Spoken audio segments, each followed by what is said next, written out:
નમસ્કાર વિદ્યાર્થી મિત્રો, તમારું હાર્દિક સ્વાગત છે સમર્પણ એજ્યુકેશન હબની નીટ ઓનલાઈન બાયોલોજી બેચમાં. હું પન્ના પટેલ છેલ્લા 6 વર્ષથી નીટ, સીબીએસઈ અને જીએસઈબીના વિદ્યાર્થીઓને બાયોલોજી ભણાવું છું. વિદ્યાર્થી, આપણો આ જે બેચ છે કે જેમાં ક્લાસ 12નું ચેપ્ટર અત્યારે ચાલી રહ્યું છે આનુવંશિકતા અને ભિન્નતાના સિદ્ધાંતો, જેમાં આજે આપણે ત્રીજો ટોપિક જોવાના છે અપૂર્ણ પ્રભુતા અને સહપ્રભાવિતા. તો ચાલો વિદ્યાર્થી મિત્રો, નોટ પેન લઈને રેડી થઈ જાઓ, કારણ કે વેરી ઇમ્પોર્ટન્ટ ટોપિક છે. અને વિદ્યાર્થી મિત્રો, ખાસ યાદ રાખજો, દરેક લેક્ચર તમારે અટેન્ડ કરવાના છે. જો તમારો લેક્ચર અટેન્ડ કરવાનો રહી જાય તો પણ ચિંતા કરવાની જરૂર નથી. એના માટે તમારે સમર્પણ એજ્યુકેશન હબની એપ છે કે જેની લિંક આ જે વિડીયો છે વિડીયોમાં નીચે ડિસ્ક્રિપ્શન બોક્સમાં આપેલી છે. તો એના પર ક્લિક કરીને એપ ડાઉનલોડ કરવાની છે, ત્યાં એનરોલ કરવાનું છે અને તમે એના પર એનરોલ કરશો એટલે આપણા જેટલા પણ લેક્ચર થશે એ બધા જ લેક્ચરના રેકોર્ડેડ લેક્ચર પણ તમને ત્યાં મળી જશે અને PDF નોટ પણ મળી જશે. તો ચાલો હવે આપણે ફટાફટ આપણો નવો ટોપિક શરૂ કરીએ છીએ, અપૂર્ણ પ્રભુતા. તો અપૂર્ણ પ્રભુતા શીખવા પહેલાં આપણે થોડું યાદ કરશું પ્રભુતા. મેન્ડલે આપણને એક સંકરણના પ્રયોગ પછી આપણને આપેલું છે પ્રભુતાનો નિયમ. એ પ્રભુતાનો નિયમ આપણને શું કહે છે કે જે આપણને F1 સંતતિ મળેલી, F1 સંતતિ જે મળેલી, જે બેમાંથી માત્ર એક જ પિતૃને મળતી આવતી હતી. મેન્ડલે જ્યારે વટાણાના છોડ પર એક સંકરણનો પ્રયોગ કર્યો ત્યારે જે F1 સંતતિ છે માત્ર કોઈ એક જ પિતૃને મળતી આવતી હતી, બરાબર. પછી એ જ સંકરણનો પ્રયોગ જ્યારે અન્ય વનસ્પતિ પર કરવામાં આવ્યો ત્યારે પરિણામ કંઈ અલગ પ્રાપ્ત થયું. શું થયું તે જો. એટલે આ જ પ્રયોગ મેન્ડલે જે એક સંકરણનો પ્રયોગ કરેલો, એ એક સંકરણનો પ્રયોગ જ્યારે બીજી વનસ્પતિ પર કરવામાં આવ્યો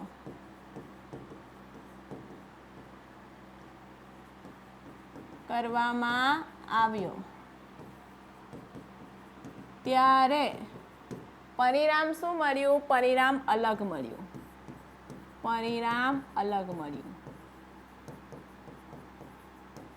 શું મળ્યું એની વાત કરું તો એના માટે પરિણામ શું મળેલું? તો ત્યારે F1 સંતતિ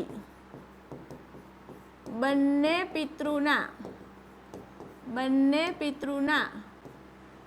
વચગાળાની મળી.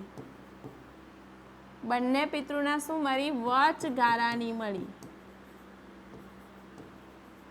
તો અહીંયા પ્રભુતાનો નિયમ અન્ય વનસ્પતિ માટે લાગુ ન પડ્યો, જેને આપણે શું કહીશું? અપૂર્ણ પ્રભુતા. અને એ અપૂર્ણ પ્રભુતાને સમજવા માટેનું સૌથી શ્રેષ્ઠ ઉદાહરણ, એનું શ્રેષ્ઠ ઉદાહરણ છે એ શું છે એની વાત કરું તો એ શ્રેષ્ઠ ઉદાહરણ છે એ છે શ્વાન પુષ્પ, જેને ઇંગ્લિશમાં આપણે કહીશું ડોગ ફ્લાવર, અથવા એને બીજું શું કહેવાય? સ્નેપડ્રેગન. એની સ્પીસીસ કઈ છે? એની સ્પીસીસ છે એન્ટીરિયમ સ્પીસીસ છે, બરાબર. તો આ એનું સૌથી બેસ્ટ ઉદાહરણ છે. કેવી રીતે છે તે આગળ જોઈએ, પહેલા આટલું નોટ ડાઉન કરી લો.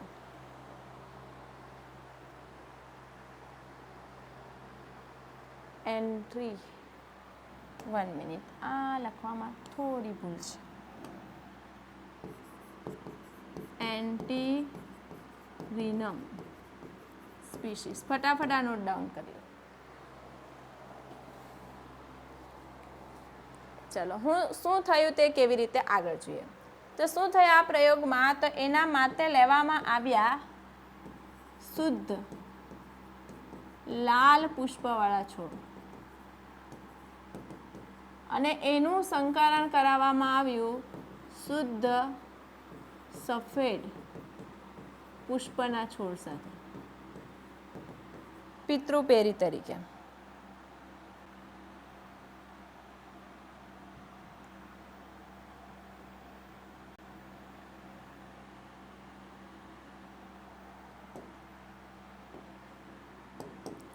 આ છે પિતૃપેરી. પિતૃપેરીમાં આ લેવામાં આવે. શુદ્ધ લાલ જેને સંજ્ઞા આપશું આપણે કેપિટલ આર અને આને આપશું સ્મોલ આર. ચલો હવે આપણે એના જન્યુઓ પાડશું.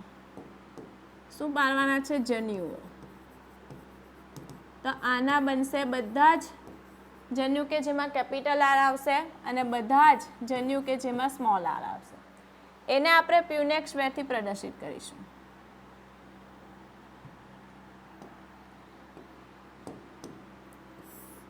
ચલો અહીંયા આપણે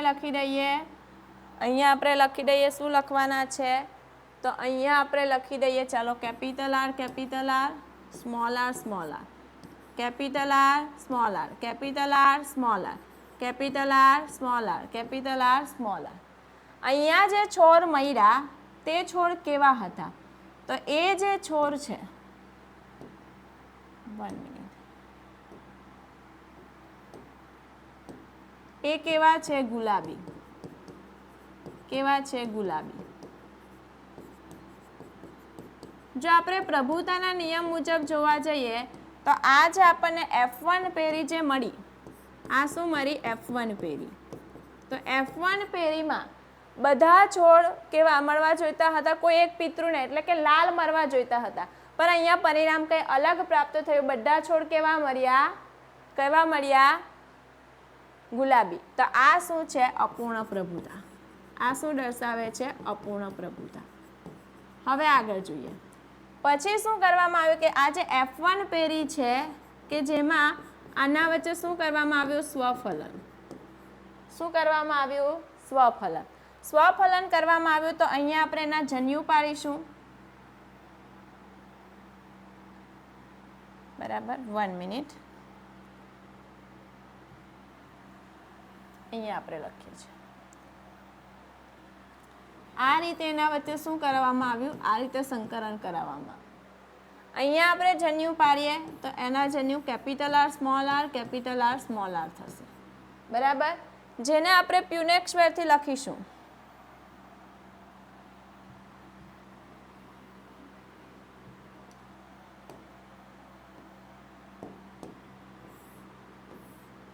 કેપિટલ આર સ્મોલ આર ચાલો કેપિટલ આર સ્મોલ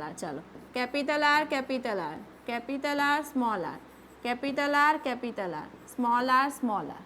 બરાબર. છોડની જો વાત કરું તો આ લાલ છે. બરાબર. એવી રીતે આ બંને ગુલાબી છે.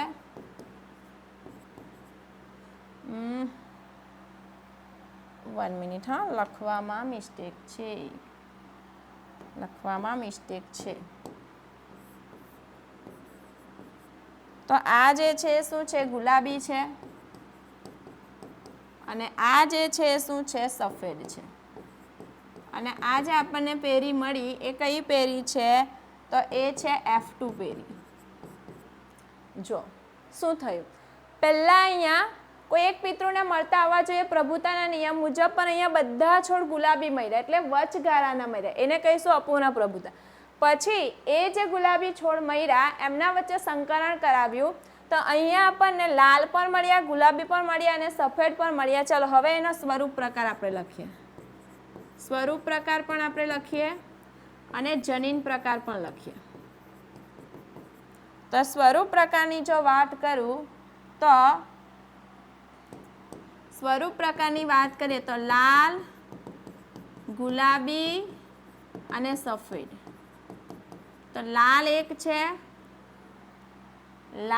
છે, ગુલાબી 2 છે અને સફેદ 1 છે. જનીન પ્રકારની જો વાત કરું તો જનીન પ્રકારમાં કેપિટલ આર સ્મોલ આર અને સ્મોલ આર 1, 2 અને 1. અહીંયા આપણને સ્વરૂપ પ્રકાર અને જનીન પ્રકાર બંને કેવા મળે છે? સમાન મળે છે. કે જે આપણે પ્રભુતાના નિયમમાં શું મળેલું? સ્વરૂપ પ્રકાર આપણને 3:1 મળેલું. તેના કરતાં અહીંયા આપણને અલગ પરિણામ પ્રાપ્ત થયું. અને આ જે છે શું છે? અપૂર્ણ પ્રભુતા છે કે જે મેન્ડલના પ્રભુતાના નિયમને ખોટું સાબિત કરે છે. બરાબર, ફટાફટ નોટ ડાઉન કરો આ વસ્તુ.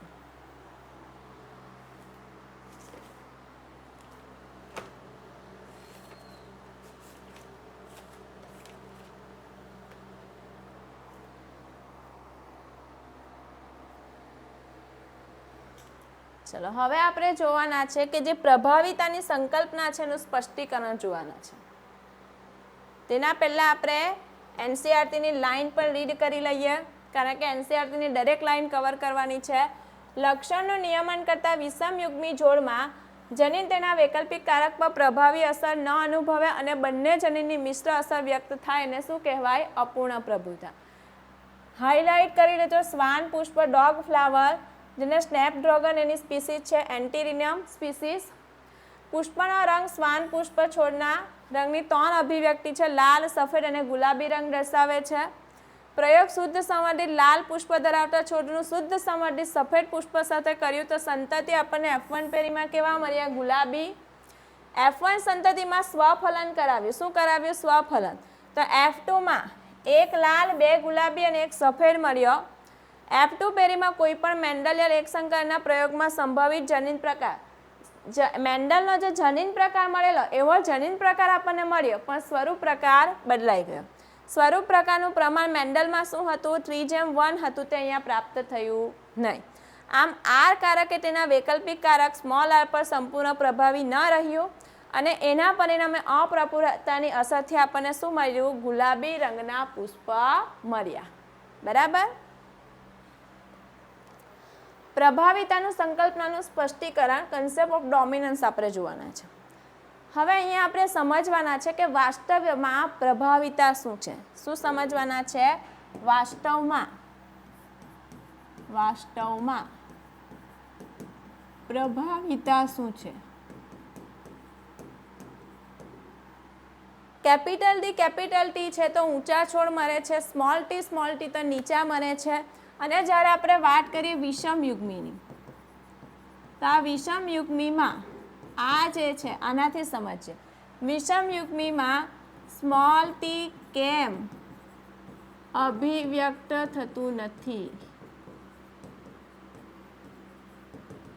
અને કેપિટલ ટી પ્રભાવી કેમ છે? આ બધા આપણા સવાલ છે અને એ સવાલનો જવાબ આપણને ક્યાંથી મળવાનો છે? તો પ્રભાવિતાની સંકલ્પનાથી. પ્રભાવિતાની સંકલ્પનાના સ્પષ્ટીકરણ પરથી આપણને મળવાનો છે.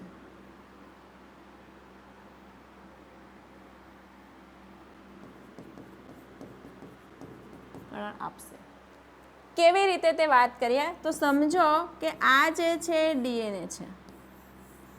ડીએનએ પર જે તે લક્ષણ માટે જવાબદાર જનીન છે. તો સમજી લઈએ કે ચાલો અહીંયા છે જનીન. શું છે? જનીન છે. કોઈ પણ આપણી આનુવંશિકતા જે તે લક્ષણની અભિવ્યક્ત થવાની માહિતી કોના પાસે છે? જનીન પાસે. લક્ષણ અભિવ્યક્તિની માહિતી ધરાવે.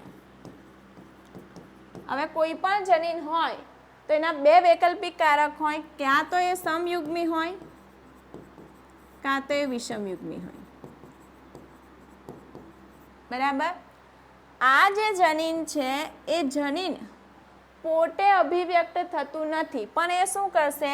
એ પ્રોટીન કાં તો શું બનાવશે? પ્રોટીન જ આપણે બીજું શું કહીશું? ઉત્સેચક બનાવે અને પછી આ જે છે શું કરશે? એ અભિવ્યક્તિ દર્શાવશે, લક્ષણની અભિવ્યક્તિ દર્શાવે.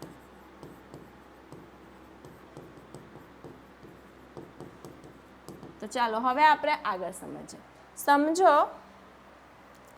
સમજો કે આપણી પાસે સ્મોલ ટી છે, સોરી કેપિટલ ટી છે. 1 મિનિટ.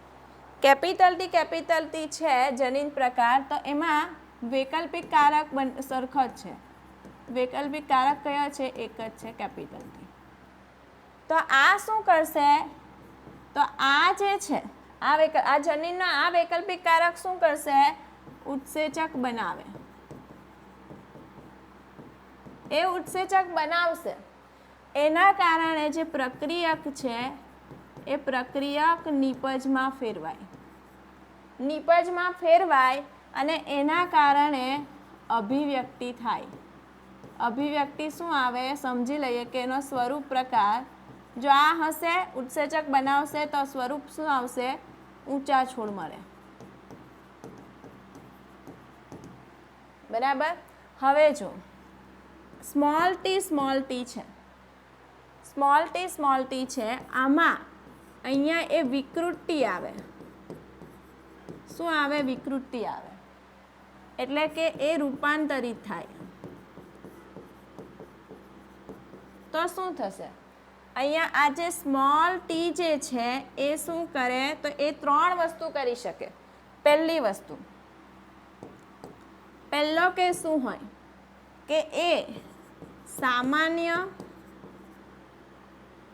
સામાન્ય ઉત્સેચક અથવા ઓછો ક્રિયાશીલ ઉત્સેચક બનાવે.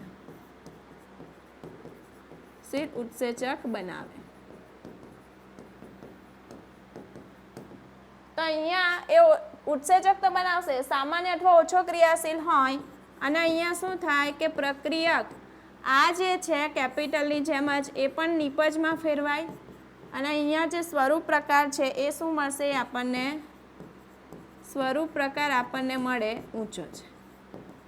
એટલે અહીંયા રૂપાંતરિત થયું પણ એને ઉત્સેચક બનાવ્યો તો એનાથી સ્વરૂપ પ્રકાર પર કોઈ અસર થાય નહીં. આ એક કેસ થઈ શકે.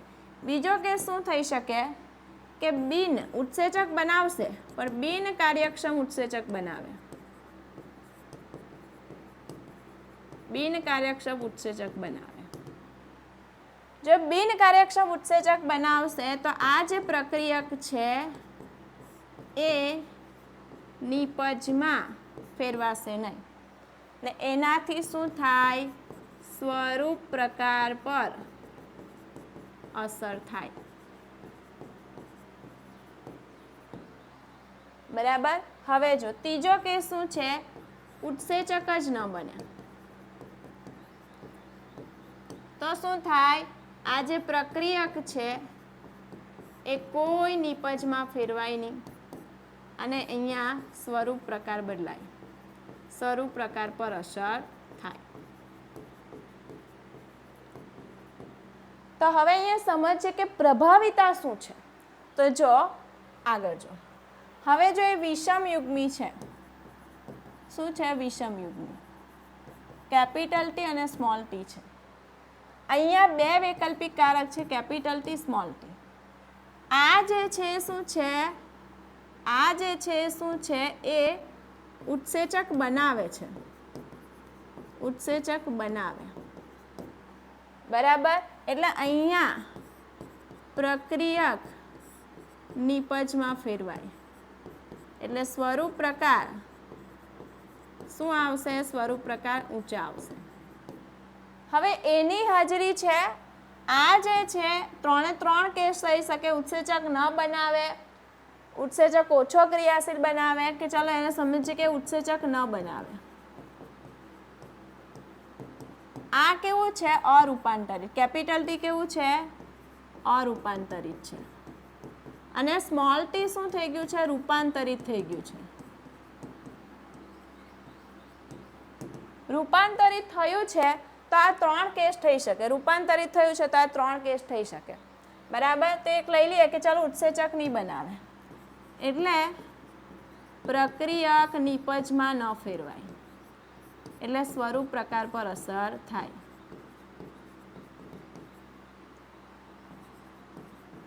પણ અહીંયા જો આ 2 વૈકલ્પિક કોઈ 2 વૈકલ્પિક કારક તો જનીનના હાજર જ હશે પણ આ ભલે ઉત્સેચક નહીં બનાવે પણ આને તો બનાવ્યો એટલે અહીંયા સ્વરૂપ પ્રકાર પર અસર ન થાય. અને જ્યારે હવે વિષમ યુગ્મીની જોડ આવશે કે જે અભિવ્યક્ત થાય ભલે પછી બીજું રૂપાંતરિત થઈ ગયેલું છે એ વ્યક્ત નહીં થશે તો આને આપણે શું કહીશું? પ્રભાવી.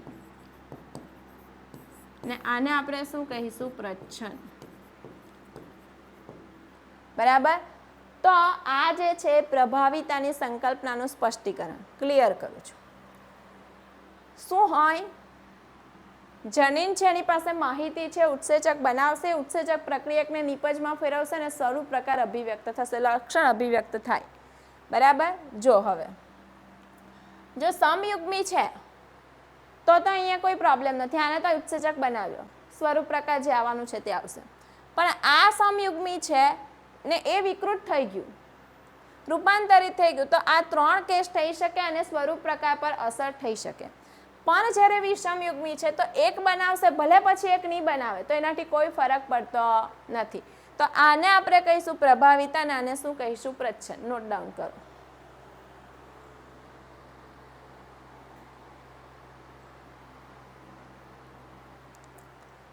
ચલો, આ તો વાત થઈ ગઈ પ્રભાવિતાનું સંકલ્પનાનું સ્પષ્ટીકરણ. હવે આપણે શીખવાના છે સહપ્રભાવિતા. શું આવશે સહપ્રભાવિતા એટલે?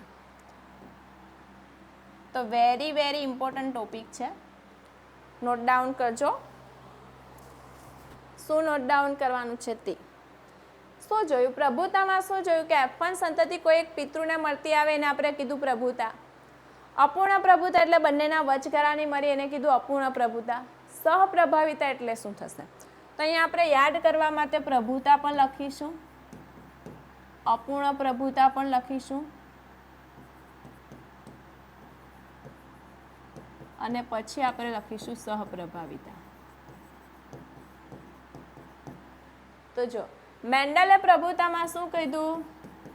F1 સંતતિ કોઈ એક પિતૃને મળે એને કીધું પ્રભુતા. અહીંયા શું કીધું? F1 સંતતિ વચગાળાની મળી, બંને પિતૃને મળતી મળી. વચગાળા એટલે કે બંને પિતૃને મળતી આવે, સોરી, બંને પિતૃને મળતી આવે નહીં, વચગાળાની મળે. અને સહપ્રભાવિતા એટલે શું થશે તે જો. અહીંયા સહપ્રભાવિતા એટલે કે જે સંતતિ છે F1 સંતતિ બંને પિતૃને મળતી આવે, જેને આપણે કહીશું સહપ્રભાવિતા. પહેલા એને સમજી લો, સહપ્રભાવિતા એટલે શું? પ્રભુતા એટલે કોઈ એક પિતૃને મળશે, અપૂર્ણ પ્રભુતા એટલે બંનેના વચગાળાની મળશે, અને સહપ્રભાવિતા એટલે બંને પિતૃને મળતી આવશે એને શું કહીશું? સહપ્રભાવિતા. એનું ઉત્તમ ઉદાહરણની જો વાત કરું તો એનું ઉદાહરણ જે છે એ ઉદાહરણ ખાસ યાદ રાખવાનું છે. એ છે માનવ રૂઢિર જૂથ, ABO. માનવ રૂઢિર જૂથની વાત કરું તો રૂઢિર જૂથ કયા છે? A છે, B છે, AB છે અને O છે. આ જે રૂઢિર જૂથ છે તો એનું નિયંત્રણ કોણ કરે છે? તો એનું નિયંત્રણ I જનીન કરે, એક જ જનીન કરે. I જનીન, એક જ જનીન કરે. બરાબર. શું થાય તે જો. શું થાય તો જે આપણા રક્તકણ છે, જે આપણા રક્તકણ છે, રક્તકણ એટલે શું થાય? RBC. તો એ RBC જે છે એ જે કોષ છે એનું આ છે કોષરસ પટલ. તો આ જે કોષરસ પટલ છે એની સપાટી પર શું બને? અહીંયા શર્કરા પોલિમર બને. શું બને? શર્કરા પોલિમર બને. શું થાય તે જો. આ જે I જનીન છે તો એ I જનીનના 3 વૈકલ્પિક કારક છે. નોટ ડાઉન કરતા રહેજો.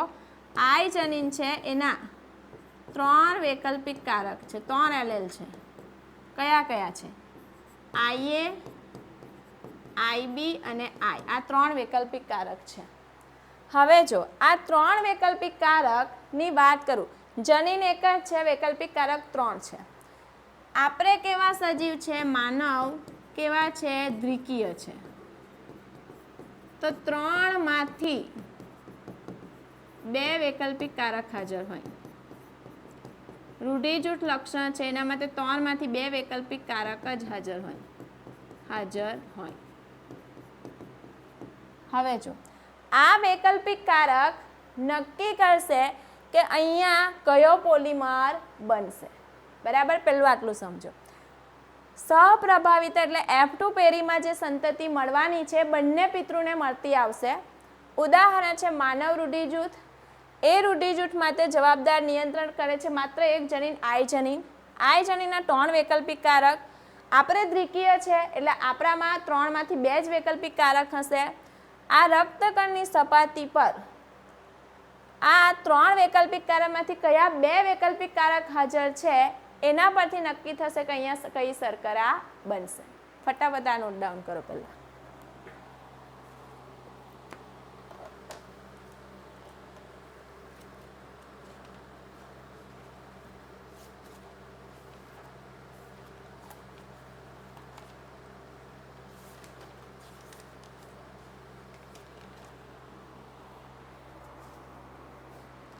ચલો હવે આગળ જોઈએ.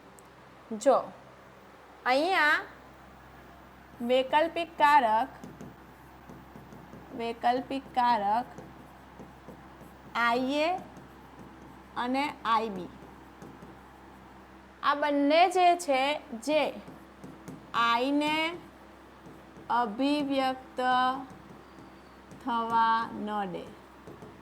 કેવી રીતે તે જોઈએ. સમજો કે અહીંયા આ રક્તકણ છે, આ RBC છે, અહીંયા એના પર IA અને બીજું વૈકલ્પિક કારક I છે. તો અહીંયા શર્કરા બનશે. એ શર્કરા પોલિમર કયું હશે? શર્કરા પોલિમર. એ શર્કરા પોલિમર માત્ર એ બનશે, આઈનું બનશે નહીં. તો અહીંયા જો હું રૂઢિર જૂથની વાત કરું તો અહીંયા રૂઢિર જૂથ શું આવશે? માત્ર એ આવશે. આ RBC છે, એ RBC પર IB અને I છે.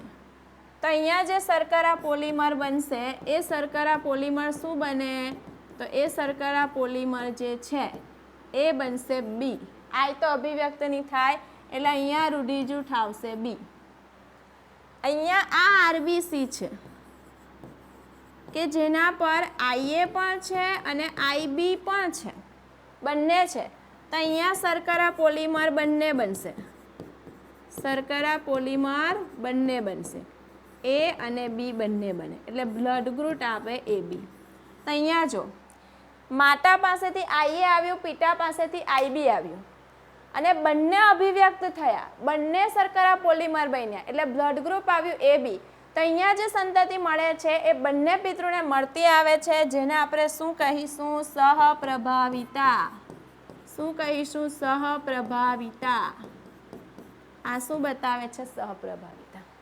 હવે જો અહીંયા વૈકલ્પિક કારક જે છે બંને આયત છે, તે અભિવ્યક્ત નહીં થાય એટલે અહીંયા શર્કરા પોલિમર ન બને ને એના કારણે બ્લડ ગ્રુપ આવશે O. શું આવશે? O. બરાબર. ચાલો આપણે મનુષ્ય જે છે દ્વિકીય સજીવ છે એટલે કોઈ 2 જ વૈકલ્પિક કારક હાજર હશે. તો એટલા માટે અહીંયા આપણને ટોટલ 6 સંયોજન મળવાના છે. કયા મળવાના છે આપણે બુકના ડાયાગ્રામથી જ જોઈએ. જો પિતૃ 1 માંથી LL આવે છે IA. શું આવે છે? IA. બીજા પિતૃમાંથી પણ IA આવે છે એટલે જનીન પ્રકાર શું થાય? IA અને IA થાય તો બ્લડ ગ્રુપ શું આવશે? A. એક પાસેથી IA આવે છે, બીજા પાસેથી IB આવે છે, બંને શર્કરા બનાવશે IA અને IB, બ્લડ ગ્રુપ આવશે AB. આ શું બતાવે છે? સહપ્રભાવિતા. શું બતાવે છે? આ સહપ્રભાવિતા. ચલો આગળ જો. અહીંયાથી IA આવે, અહીંયાથી I, પણ I અભિવ્યક્ત નથી થતું એટલે માત્ર IA અને I તેમાં I જ શર્કરા બનશે એટલે બ્લડ ગ્રુપ આવશે A. IB અને IA આવે છે, બંને અભિવ્યક્ત થશે એટલે બ્લડ ગ્રુપ આવશે AB. આ પણ શું છે? સહપ્રભાવિતા. અહીંયા જો IB અને IB આવશે, બ્લડ ગ્રુપ આવશે B. IB અને I તો અભિવ્યક્ત નહીં થશે, બ્લડ ગ્રુપ આવશે B. હવે અહીંયા જો આઈ અને આઈ હશે, આઈ અને આઈ હશે તો અહીંયા શર્કરા નહીં બનશે એટલે બ્લડ ગ્રુપ આવશે ઓ. તો અહીંયા આપણી પાસે ટોટલ 6 બ્લડ ગ્રુપ આવે, બરાબર. 6 સંયોજનો આવે. કયા કયા? તો એ 6 સંયોજનો આપણને મળશે આ અને આ ટોટલ 6 સંયોજનો મળશે, બરાબર. નોટ ડાઉન કરી લો ફટાફટ.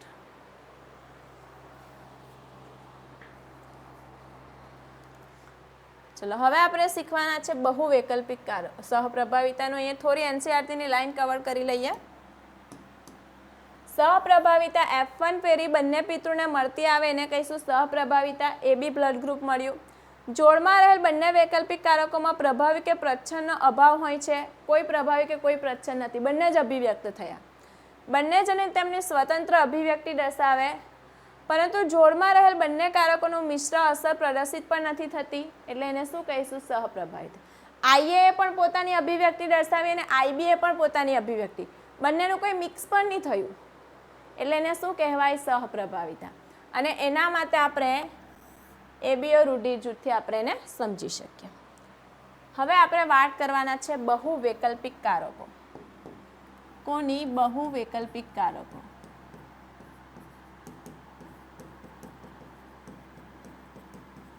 બહુ વૈકલ્પિક કારક એટલે શું થાય?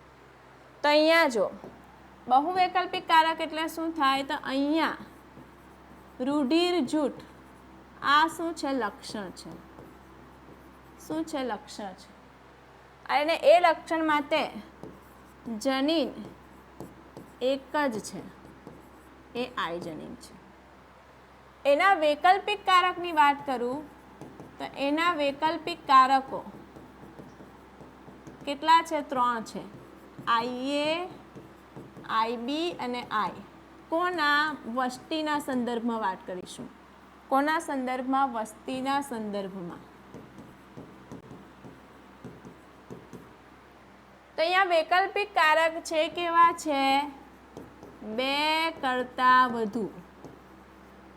તો જ્યારે જનીન એક જ હોય, જનીન એક જ હોય, વૈકલ્પિક કારક 2 કરતાં વધુ હોય, એને આપણે કહીશું બહુ વૈકલ્પિક કારક. ને એનું ઉદાહરણ પણ ABO રૂઢિર જૂથ આવશે, બરાબર. નોટ ડાઉન કરો.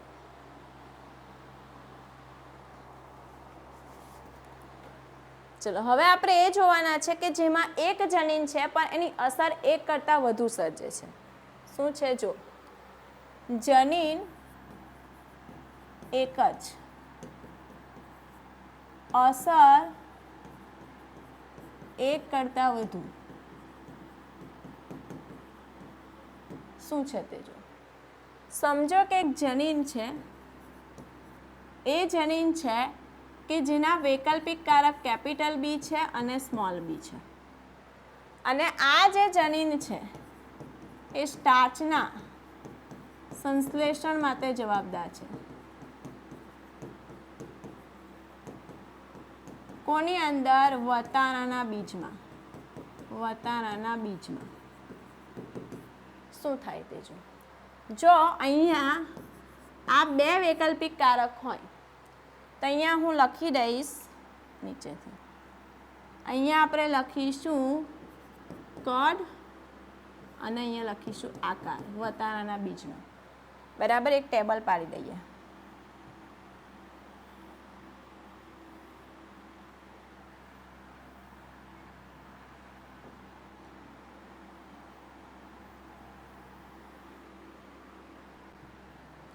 કદ અને આકાર.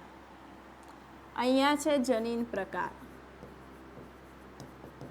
જનીન એક જ છે. જો આની અંદર 2 આ વૈકલ્પિક કારક છે, કેપિટલ T, 2 કેપિટલ T. તો આ કેપિટલ B જ્યારે હશે તો અહીંયા સ્ટાર્ચ સંશ્લેષણ સારું થાય, સંશ્લેષણ વધુ. તો એનાથી શું થાય? સ્ટાર્ચનું સંશ્લેષણ વધુ. તો અહીંયા કદ જે છે એ કેવા આવશે? મોટા બીજ બનશે. અને એનો આકાર કેવો આવશે? ગોળ આકાર આવશે. જો અહીંયા સ્મોલ b છે તો આ 2 હશે તો સ્ટાર્ચ સંશ્લેષણ ઓછું થાય. ઓછું થાય. તો અહીંયા શું થશે? તો અહીંયા બીજ જે છે નાના બીજ આવશે અને આકાર કેવો હશે? ખરબચડા. ખરબચડા. જો અહીંયા કેપિટલ બી સ્મોલ બી છે તો બીજ જે છે એ કેવા બનશે? મધ્યમ કદના અને આકાર આવશે ગોળ. હવે આપણે જો પ્રભુતાના નિયમ મુજબ જોઈએ તો અહીંયા શું આવવું જોઈએ? અહીંયા બીજ મોટા જ આવવા જોઈએ પ્રભુતા મુજબ. પ્રભુતાના નિયમ મુજબ અહીંયા બીજ મોટા આવવા જોઈએ.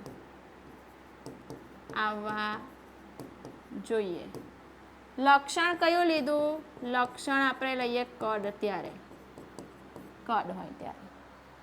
પણ અહીંયા બીજ કેવા આવ્યા? મધ્યમ કદના. તો આ શું બતાવે છે? અપૂર્ણ પ્રભુતા. અપૂર્ણ પ્રભુતા. બરાબર. હવે જો આપણે આગળ જોઈએ તો અહીંયા જો લખું છું, આગળ જોઈએ તો જો આપણે લક્ષણ સ્વરૂપ પ્રકાર જે આપણે જોઈ રહ્યા છે, સ્વરૂપ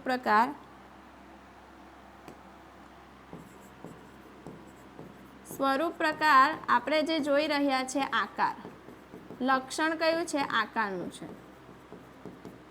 તો અહીંયા પ્રભુતાના નિયમ મુજબ શું થયું? તો પ્રભુતાના નિયમ મુજબ જ્યારે આ બંને હતું ત્યારે અહીંયા બીજ કેવા બન્યા? ગોળ બન્યા. તો અહીંયા પ્રભુતાનો નિયમ અહીંયા લાગુ પડે, પણ જ્યારે આપણે કદના લક્ષણનો અભ્યાસ કરીએ ત્યારે પ્રભુતાનો નિયમ લાગુ પડતો નથી. તો તે જનીન જે છે, જનીન પ્રભુતા નક્કી કરતું નથી. જનીન ખાલી માહિતી ધરાવે છે. જનીન માત્ર ઉત્સેચક બનાવશે કે આ ઉત્સેચક કે કોઈ પ્રોટીન, ઉત્સેચક પ્રોટીન જ છે, એ કેવી રીતે કામ કરશે એના પરથી સ્વરૂપ પ્રકાર નક્કી થાય. તો એના પરથી આપણે એનસીઈઆરટીમાં શું કીધું છે તે ખાસ મહત્વની વાત સમજજો. પ્રભુતા એ કોઈ જનીન કે તેની માહિતી ધરાવતું, નોટ ડાઉન કરજો, વેરી ઇમ્પોર્ટન્ટ છે. પ્રભુતા એ કોઈ જનીન કે તેની માહિતી ધરાવતું હોય અથવા તેની નીપજનું સ્વાયત્ત લક્ષણ નથી. જનીન નક્કી નહીં કરશે. જનીન પર આધારિત નથી કે સ્વરૂપ પ્રકાર કયો છે. જનીન પર આધારિત નથી. પ્રભાવી કોણ બનશે એ જનીન પર આધારિત નથી. એના માટે આપણો સ્વરૂપ પ્રકાર કયો પ્રદર્શિત થાય એના પરથી નક્કી થશે કે પ્રભાવી કોણ છે ને પ્રચ્છન્ન કોણ છે. જનીન નક્કી કરતું નથી. આ જનીન એકથી વધુ સ્વરૂપ પ્રકાર પર પ્રભાવ દર્શાવતું હોય તો તેવા કિસ્સામાં જનીનની નીપજ અને નિશ્ચિત સ્વરૂપ પ્રકાર પર આધાર રહેલો છે કે કોણ પ્રભાવી છે અને કોણ પ્રચ્છન્ન છે. બરાબર. તો અહીંયા આપણે આજે શું શીખ્યા? સૌથી પહેલાં આપણે અપૂર્ણ પ્રભુતા શીખ્યા, પછી આપણે પ્રભાવિતાનું સ્પષ્ટીકરણ કર્યું, પછી આપણે સહપ્રભાવિતા શીખ્યા, એની અંદર આપણે બહુવૈકલ્પિક કારક શું છે તે શીખ્યા, અને છેલ્લે આપણે શીખ્યા કે જનીન એ માહિતી ધરાવતું એ નીપજનું સ્વાયત્ત લક્ષણ નથી.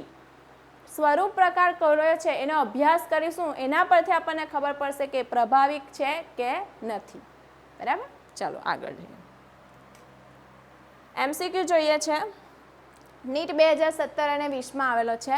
સ્નેપડ્રેગનના સ્વફલનથી F2 પેરીમાં લાલ, ગુલાબી અને સફેદ પુષ્પનો ગુણોત્તર કેટલો છે? લાલ, ગુલાબી અને સફેદનો 1:2:1. આપણને આ ખબર છે. તો આનો આન્સર શું આવશે? આનો આન્સર આપણને મળે છે 1:2:1. બરાબર. ચલો, મેન્ડલના પ્રભુતાના નિયમની નીચેનામાંથી કઈ અપૂર્ણતા છે? મેન્ડલે શું કીધું? મેન્ડલે એવું કીધું કે F1 પેરી કોઈ એક પિતૃને મળતી આવે એટલે એને પ્રભુતાનો નિયમ આપ્યો. અપૂર્ણ પ્રભુતાએ મેન્ડલના નિયમને ગલત સાબિત કર્યો કે F1 સંતતિ જે છે એ વચગાળાની મળે છે. સહપ્રભાવિતાએ એ સાબિત કર્યું કે F1 સંતતિ છે બંનેને મળતી આવતી મળે છે. અને બહુવૈકલ્પિક કારક એ સમજાવે છે કે જનીન એક કરતાં વધુ અસર દર્શાવી શકે. તો અહીંયા અપૂર્ણ અને એક્સેપ્શન, મેન્ડલના નિયમને ગલત સાબિત કરતું કોણ છે? દરેકે દરેક છે એટલે આપેલા તમામ. સ્નેપડ્રેગનના સ્વફલનથી F2 પેઢીમાં બરાબર આપણે જોઈ લીધો છે. એબીઓ રૂઢિજૂથ માટે સમજો. એબીઓ રૂઢિજૂથ માટે માનવ વસ્તીમાં કુલ 6 જનીન પ્રકાર અને 4 પ્રકારના સ્વરૂપ પ્રકાર જોવા મળે. એક પુરુષ જેનું રૂઢિજૂથ એબી છે, સ્ત્રીનું રૂઢિજૂથ બી છે. તેમની સંતતિમાં સહપ્રભુતા અને સામાન્ય પ્રભુતા દર્શાવતી સંતતિનો ગુણોત્તર કેટલો હશે? ફટાફટ જો શું આવશે આમાં. તો જો પહેલાં તો 6 જનીન પ્રકાર શું છે? વિષમયુગ્મી. શું છે? વિષમયુગ્મી. બરાબર. સહપ્રભુતા અને સામાન્ય પ્રભુતા દર્શાવતી. તો જો અહીંયા સહપ્રભુતામાં આપણને એબી રૂઢિજૂથ મળે એટલે અહીંયા જો જ્યારે આઈએ અને આઈબી એક પિતૃમાંથી હશે. અહીંયા શું કીધેલું છે કે એક પુરુષનું રૂઢિજૂથ એબી છે, સ્ત્રીનું રૂઢિજૂથ બી છે. એટલે અહીંયા સંતતિ વિષમયુગ્મી હોય તો એબી એબી આવશે ત્યારે સહપ્રભુતા આપણને કોની અંદર જોવા મળશે? સહપ્રભુતા ખાલી એક સંતતિમાં જોવા મળશે.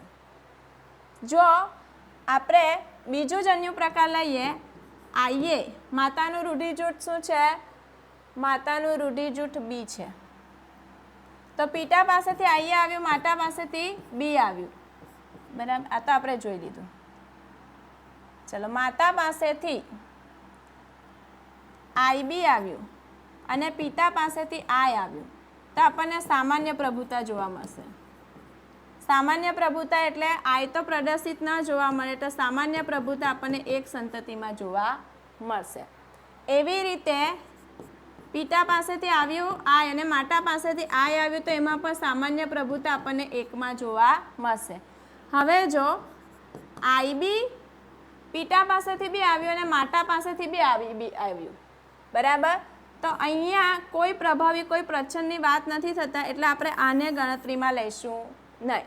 તો આપણને સહપ્રભુતા એક સંતતિમાં અને સામાન્ય પ્રભુતા બેમાં જોવા મળશે એટલે આનું પરિણામ 1:1 આવશે. ચલો, પ્રભુતાની સંકલ્પના સંદર્ભે નીચેનામાંથી કયું વિધાન અસત્ય છે? અસત્ય. રૂપાંતરિત ન થયેલું એલેલ સામાન્ય ઉત્સેચક બનાવે અને તે પ્રભાવી છે. રૂપાંતરિત એલેલ બિનકાર્યક્ષમ ઉત્સેચક બનાવે અથવા ઉત્સેચક ન બનાવે તો પણ એ પ્રભાવી છે. જો રૂપાંતરિત એલેલ સામાન્ય ઉત્સેચક બનાવે તો તે મૂળ એલેલ જેવું જ સક્ષમ હોય છે. લક્ષણની અભિવ્યક્તિ એ રૂપાંતરિત ન થયેલા એલેલના કાર્ય પર આધારિત છે. પ્રભુતાની સંકલ્પના. જો રૂપાંતરિત નથી થયેલું એલેલ અને સામાન્ય ઉત્સેચક બનાવશે તો એ પ્રભાવી છે. આ વાત સાચી છે. એલેલ રૂપાંતરિત થયું બિનકાર્યક્ષમ ઉત્સેચક બનાવે, ઉત્સેચક જ નહીં બનાવે તો એ પ્રચ્છન્ન કહેવાશે, પ્રભાવી નહીં કહેવાશે. આ આપણો આન્સર થશે. જો રૂપાંતરિત સામાન્ય ઉત્સેચક બનાવશે, આપણે પહેલો કેસ જોઈ લો, તો એનું મૂળ એલેલ જેવી જ સક્ષમ છે તો કોઈ પ્રોબ્લેમ નથી. લક્ષણની અભિવ્યક્તિ માટે રૂપાંતરિત નથી થયેલું એ કેવી રીતે કામ કરે એ આના પર આધારિત છે. આ વાત બી સાચી છે તો આન્સર આપણો બી આવશે. તો વિદ્યાર્થી મિત્રો, આજે આપણે શીખ્યા અપૂર્ણ પ્રભુતા, સહપ્રભાવિતા, પ્રભાવિતાનું સ્પષ્ટીકરણ. બરાબર. હવે આપણે નેક્સ્ટ લેક્ચરમાં શું શીખવાના છે? દ્વિસંકરણનો પ્રયોગ. તો જો તમે લેક્ચર અટેન્ડ કરવાના રહી ગયા હોય તો કરી લેજો, જેથી કરીને નેક્સ્ટ ટોપિકમાં તમને સમજવાની મજા આવે. તો ચાલો હવે આપણે નેક્સ્ટ લેક્ચરમાં મળીશું.